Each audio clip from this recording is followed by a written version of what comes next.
You've heard of IQ and probably EQ, emotional intelligence, but what about BQ, body intelligence? I hadn't heard of it until I interviewed today's guest, Lola Wright, the founding partner and co-CEO from Nathan Wright Landscape Design in Chicago and Oak Park, Illinois.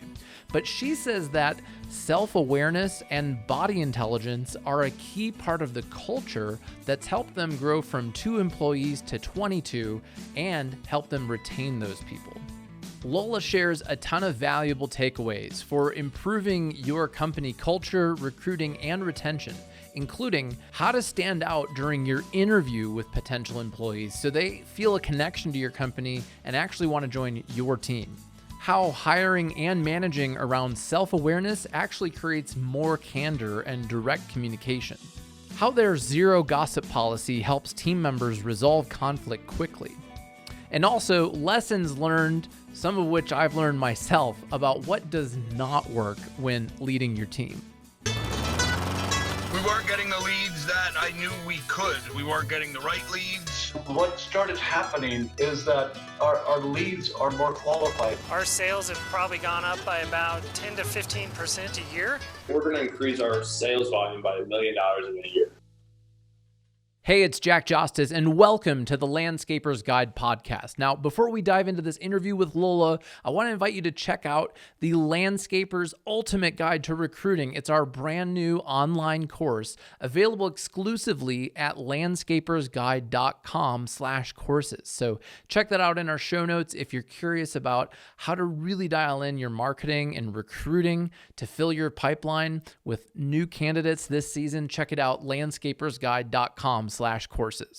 Today, I'm excited to have Lola Wright, who is the founding partner and co-CEO at Nathan Wright Landscape Design. They're a landscape company with offices in Chicago and Oak Park, Illinois. I met Lola in the audience at iLandscape when I presented there this February 2022. It was a great conference, and Lola was one of the most active audience members with lots of great questions and comments. So I'm excited to have you here. Tell us a little bit about your background and what kind of work do you all do at Nathan Wright Landscape? Yeah, well, our background is really in perennials. My husband's a registered landscape architect and a trained architect. My personal background is in banking and real estate. I then spent many years running a nonprofit in Chicago. And when COVID hit, and my husband's business at the time was really ripe to explode, it was an opportunity for me to join the business on a day-to-day basis. I had served as an advisor for many years, and so jumped in and grew the business quite considerably. We doubled the business in 2020, and in 2021, we intend on growing the business by doubling in revenue and in clients in 2022. And it's been a fast and furious learning in an industry that is very different than the nonprofit world, and during a really difficult time on the planet and in the human experience. So it's been wild. You said that you went from 2 employees to 22 in a year. How did you do that? And I mean, that sounds really great and really hard. Yeah. Well, much of my professional work prior to joining Nathan Wright Landscape Design was doing organizational consulting and really supporting the people and culture elements of businesses. So I brought that to Nathan Wright Landscape Design. And I think without that, growing at that speed and at that scale would have been very challenging. One of the things that we prioritize at the forefront is, like, who are these people? We really want to have personal relationships, in a professional setting to the best of our ability and as appropriate as is necessary. If people are just a cog in a wheel, they'll never be in it in the way that a small business really needs someone to be in it. And like, we don't really want to create something with people that we don't really know, like, and trust. So for us to grow from 2 people to 22 people has meant investing in who these human beings are in a really palpable way so that people feel like they matter, they're important. I think the thought around work in the last 2 years, I don't know, in some ways, I thought it was weird that people were told that they were either essential or non-essential. Just as a as a human being, like somebody saying, "Oh, you're not essential, and you can't work," would be really degrading. So I think a lot of people, you know, in the landscape industry, people were considered essential, and they were able to continue working, and there are a lot of people though that didn't have that experience. Are you seeing people coming from a non-essential background into landscaping, and do you think that experience of being told they were non-essential factors into it? Yeah, I mean, I think that there have been a few challenges in the shifting labor market. So we have team members that have joined from outside of the industry. So there's a very steep learning curve. We also have team members who got used to working from home because on the design side of things, you could do that, except that it created a fair amount of friction when some of our team members literally don't have the option to work from home because of the nature of the work. And it didn't feel good culturally to say, well, you get to stay at home and do yoga at lunch and wear your slippers all day while this other person was like busting their tail in the field. So we've had to navigate like all these different circumstances. Yeah. And well, do you find that the people who are out doing landscape installations or construction or maintenance in the field, do they envy the designers who are able to work from home, or what kind of conflict comes up there? Yeah, I mean, I think the interesting thing about a design, build, and maintain business, particularly in this industry, is there is a wide spectrum of class issues that show up.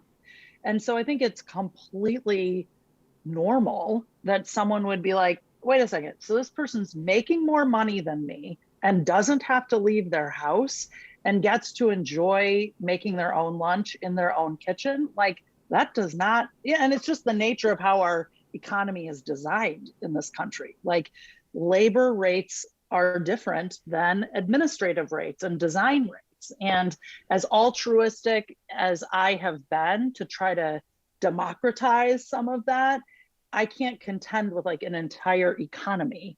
So it's required a lot of conversation among the team. Hey, are you willing to come into the office? Not because your job requires it, but because it's in service of the culture of the group, and it creates a sense of collaboration and teamwork in a way that, like, you being in the comfort of your home, which we can accommodate, just doesn't provide. So how does that kind of pan out from like a scheduling standpoint? So how often are people coming into the office and meeting with everyone else, and how often are they still working from home some of the time or most of the time? What, like, logistically, what's that look like from a scheduling standpoint? Yeah, our office hours, our sort of traditional office hours, are 8 to 5. Our crews show up at 7:30. We're packing up trucks and out the door by 8. We have 2 offices, one in Chicago, which is more of our maintenance side of the business. And then we have a design office in Oak Park. And as of April 1st, everyone will be expected to either be in the office or in the field. And, you know, again, it's like, believe me, I love the value of being at home in my slippers, working at my computer as much as anyone. And it just doesn't create the level of collaboration and team that can occur in this field in particular. Like, I always say to our team, look, if we were a tech startup, you could be at home, but we're an analog business, and an analog business needs to be in physical relationship with one another. Yeah, I agree that it not all businesses are the same, and remote work may not work for everyone. I'll share that my company is fully remote, And we've been that way since 6 months prior to COVID. So September of 2019, we were very fortunate to get out of a very expensive 5-year commercial lease. And I don't know if you've ever read a commercial lease, but you should before you sign it very closely. I didn't realize the like the teeth of it. So my experience was that I had half of my staff was fully remote out of the state even, and then I had a lot of staff in Colorado, and basically no one wanted to come into the office. And then when we did, we got on Zoom with our clients who are all over the country, and eventually we closed it. And what's relevant here is it was way easier in the end to have a fully remote culture than some sort of kind of hybrid thing for me. I know that everyone's trying to figure this out, and I commend you for making a decision around it. And I want to hear from you in the future to see, does this all in the office or the field culture, how does that impact your culture? I'm really curious. Yeah, I mean, I have a consulting business with people I work with all over the country. So I have a whole other business, and everybody's remote in that business. Right. And in that industry, that completely makes sense. We did a great job at Nathan Wright Landscape Design of working through the limitations or just the conditions of relying on Zoom. Thank God for that. Yeah. And it just like, at this point, it just feels like the nature of the business is in the earth, in the ground. And we want to create an equitable experience among team members. And that means we all have to show up in person. Great. So one of the things you and I talked about before the interview was in company culture was something I've honestly never heard of, which is body intelligence. So you were talking about whole body intelligence, and so just tell me more about that. So there are 3 different kinds. What are they, and how does this make sense in the earth landscape company, right? Where you've got people working together, building things, planting things, growing things. Yeah, I mean, there are 3 primary centers of intelligence in the human experience. One is our IQ, which is what we're most familiar with from the neck up. We value it heavily in our culture, and it serves us very well. Another is EQ, emotional intelligence, which has become increasingly popular and familiar. So when I feel sad or angry, scared, or I feel joy, what we're learning more and more about as a culture is body intelligence, the wisdom and the cues and clues of your body. So at the beginning of many of our meetings, we'll start with a practice called Let's Get Present. And we go through those 3 steps. What body sensations are showing up in and on the body, what feelings are here, and what thought is here now. So if I were to do that right now, I would say swirling in my belly, tightening in my shoulders, buzzing in my cheeks. I'm not telling you why that's happening. I'm not giving you a story. It's just, what are the sensations happening in and on the body? Feeling states in this now moment, scared and joy. Great. Next thought, I wonder if Jack thinks this is a very weird exercise. So those are like the 3 steps. And the reason we do that is because if we are disconnected from what's happening in our body, we're missing. I mean, even from a sales perspective, your body is a kinesthetic tool to have you understand the person before you, to understand yourself. So self-awareness is just a huge foundation of our business. And we use BQ, body intelligence, EQ, emotional intelligence, and IQ, your intellectual quotient or your cognitive intelligence, to inform our communication as team members. So if someone gets triggered or reactive, or something becomes inflamed among team members or with a client, it's like, hang on a second, take a breath.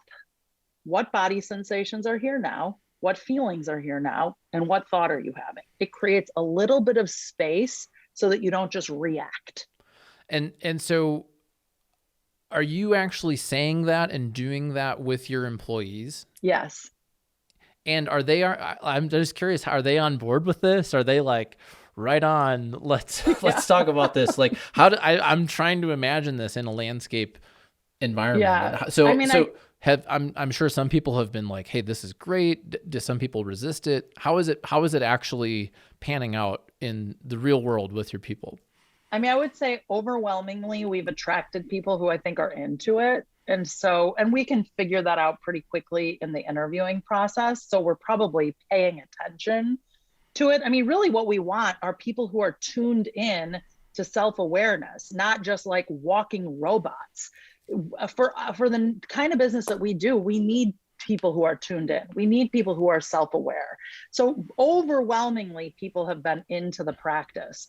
There have been a handful of people that are like, wow, it's an intimate invitation to ask someone like, what are they feeling and what's happening on and in their body? Like that's a level of connection that is not typical in most business environments and even more atypical in the landscaping industry, I've found. You know, I can't honestly think of a time in business where somebody's asked me that or where I've asked them that. I haven't thought about it. Tell me more about why is this important to succeeding in working at Nathan Wright Landscape Design? How does that help make better landscapes or increase profitability or increase morale? Why is it, part of your culture? Yeah, so we all have a reptilian brain. And when we get scared, we respond from our reptilian brain. But we actually have access to higher states of consciousness. And that's what we're wanting to encourage people to access. The value that it brings to the business, we have less drama among team members. So people are able to have increased candor with one another.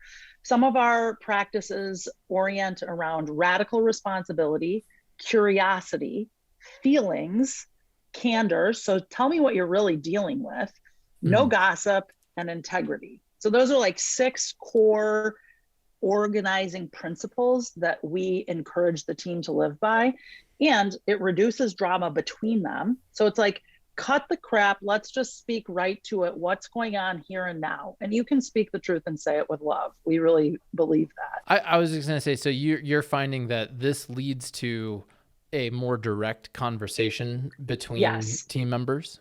Yes. And we have a zero tolerance policy for gossip. Like we had a circumstance happen just the other day where I was getting a little bit from this team member, a little bit from this team member. And all of a sudden there were like 4 circles going on. And I'm like, nope, that's it. Let's all sit down.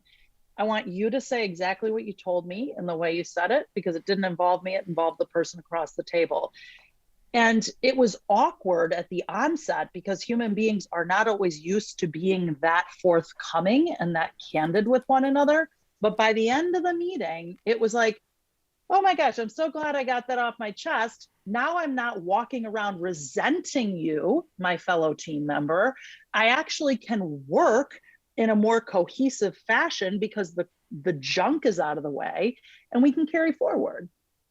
I really like that. It reminds me of a book that we've read at Ramblin Jackson and that we use is The 5 Dysfunctions of a Team by Patrick Lencioni. Are you familiar with that? I've just heard you reference it on your podcast. Oh, okay. Well, it's really good. And part of it is about creating trust and helping facilitate accountability and embracing conflict. And so we've done a lot of exercises to do that, to create more direct conversations. One of our core values is raise the stakes. And sometimes I heard you talk about that. Raising the stakes can involve being really direct with people about things that aren't working. And I found that when we've done those exercises, it has really fueled the growth of the company. So how do you interview for that? I'm curious, so when you're growing from 2 to 22 people, how do you interview for self-awareness? Yeah. I mean, there have been times where we've literally introduced this practice in an interview, and you can tell pretty quickly based on someone's response if they're open to anywhere even remotely close to this. What we find a lot in our interviewing process is people are like, wow, I just appreciate being connected with as a human being, not just a tool for productivity. So we're really interested in like, what brings you alive? What do you love to do in life? If you could wave a magic wand in this now moment and have your career look any way you want it to, what would you be doing? And sometimes just those questions of getting to know someone at a deeper level beyond just like a very rote job description creates a whole different quality of conversation. And one of the results that you've told me about from focusing on culture in this way was a story of somebody who was offered a really high-end job in your industry at, maybe it was a top, I can't remember who it was. Tell me a little bit about that and why they ended up deciding to come and work with you. Yeah, we recently hired a guy who we met 10 years ago. And in the process of interviewing, he was pretty forthcoming. Like, hey, just so you know, I've had several interviews with this very prestigious firm in Chicago, and, I'll keep you posted on how that goes. At the end of the day, he ended up accepting our offer, and we asked him why he made that decision. And he said there was a quality to the relationship that got developed in a pretty short period of time that had me believe like this was not just some corporate cookie cutter factory of a landscape design and build firm. There was something special happening here. And that's ultimately what you want. You want people to resonate with who you are and the things that matter to you. Yeah, I agree. I recently created a course around recruiting, and part of it was around creating culture and core values. And what you're saying, I think, overlaps a lot with your core values are an extension of you ultimately as an individual and as the leaders of the company. And you've got to attract people who share those values. How do you attract enough applicants? How did you get enough people to apply where, I'm assuming, or let me ask rather, is when you find people that maybe they have some of those landscape skills, but maybe they totally lack the self-awareness piece and they don't want that relationship, do you just pass on them? Or what do you do when people like that come through your interview process? Yeah, I fundamentally believe that human beings want this. So I sort of show up to the relationship with that assumption. Mm-hmm. Our maintenance leader has worked in the industry for 15 years and has been brought to tears on multiple occasions working with us over the last year. He simply stated, no one's ever treated me this way. I've always just been like the guy in the field. And there's a level of humanity that we've brought to our work that I think is like incredibly compelling, particularly in an industry where there is a pretty significant caste system. Mm-hmm. Like if we just call that out, there's a pretty significant caste system that exists in this industry. And people want to be treated as human beings, not just quote unquote laborers. That right. Doesn't feel good to anybody. I agree. And I've seen a shift towards calling it, like calling that part of your team like frontline workers is one phraseology I've seen that I think is, they are doing labor, but I think the way that you talk about the people who are doing that work, they do care and they do notice. And I've recently, part of what I was doing in Illinois was interviewing the employees of one of my clients, and that was all they talked about was how they were treated and how the culture there was supportive of their family life. Some of them played soccer. It was great. I was like, right on, this company's doing it well. For people listening who are like, wow, this sounds okay, I hadn't thought about body intelligence. I didn't like the idea at first, but now that I'm hearing that it actually increases candor and it helps solve some of the conflict and things like that, but I've never done it. How can people learn about this? So people who are curious about this, maybe they're wanting to read up on it or listen to a podcast or watch a video. Are there any people or books or anything that you might recommend for people? Yeah, one of my great friends and mentors is a guy named Jim Dethmer. He wrote the book, The 15 Commitments of Conscious Leadership. It's informed a lot of our work. I'm trained in that methodology. It diffuses what could otherwise be like an attack or a blame or a resentment that's withheld. And it's just like, hey, if you were to really know me over here on planet Lola, as I say, clenching my jaw, tightening my shoulders, feeling state is anger, and I'm having the thought, we have a broken agreement on our hands. That's very different than like, well, what the heck were you doing? You know, rah, rah, rah, rah, rah, rah. It's like, it just neutralizes it a bit. It gives me permission to have my experience, and it gives me an outlet to more effectively communicate it. I like that. Do you have any other comments on culture, things that are working that you want to share? Well, I will tell you one of the things that's not worked. Oh, good. What has not worked is equally important, if not more. Yeah, I think sometimes we've tried to be overly diplomatic, and we've actually gotten feedback from our team like, hey, don't be afraid to bring a little more boss energy, you know? And I actually was listening to one of your episodes, Jack, where you talked about, you know, do you make decisions based on consensus? And I think that, you know, Nathan and I are sort of two ends of a spectrum, and we both led nonprofit efforts. So, you know, we've had to sort of find the right finesse for when we bring like a very clear decision to the team versus just leaving it overly ambivalent and ambiguous. Right. So I think that, you know, that's been a real practice for us. Yeah, I think, you know, and especially, I don't know, working with other people, and I've worked with my wife too, and that adds a whole other dynamic to it. What has worked for me and for us in that department was actually creating job descriptions and role clarity, and letting people know that this is how these decisions are going to be made, and always listening and collecting feedback. And ultimately, I think people are looking for you to make a decision a lot of the time, and not making a decision or trying to get consensus is just disastrous. Yes. Yeah. It creates a level of chaos that's not settling for anyone. And what we've seen is people just are like, just tell me, just tell me what you want me to do. And I'm like, great. I'm actually really good at that.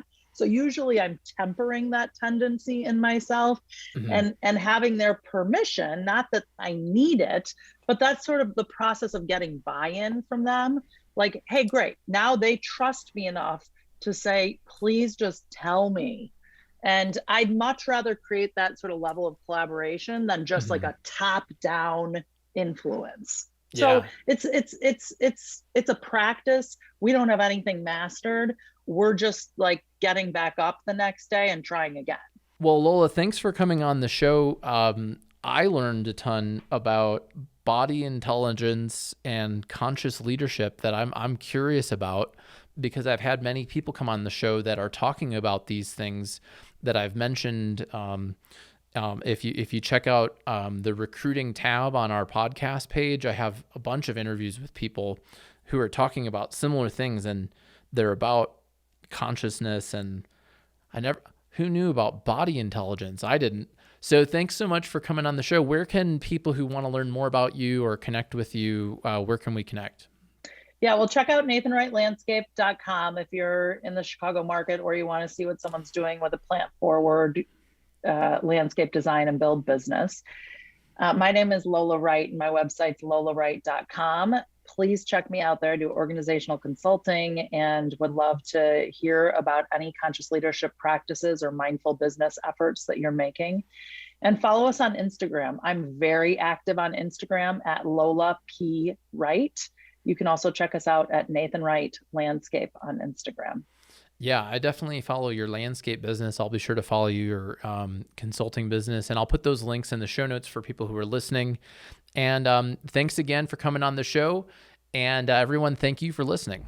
Well, I definitely learned a lot from Lola in today's interview, and I'm really curious about conscious leadership and some of the things that she sent to me. I'm going to add in the show notes so you can check them out too.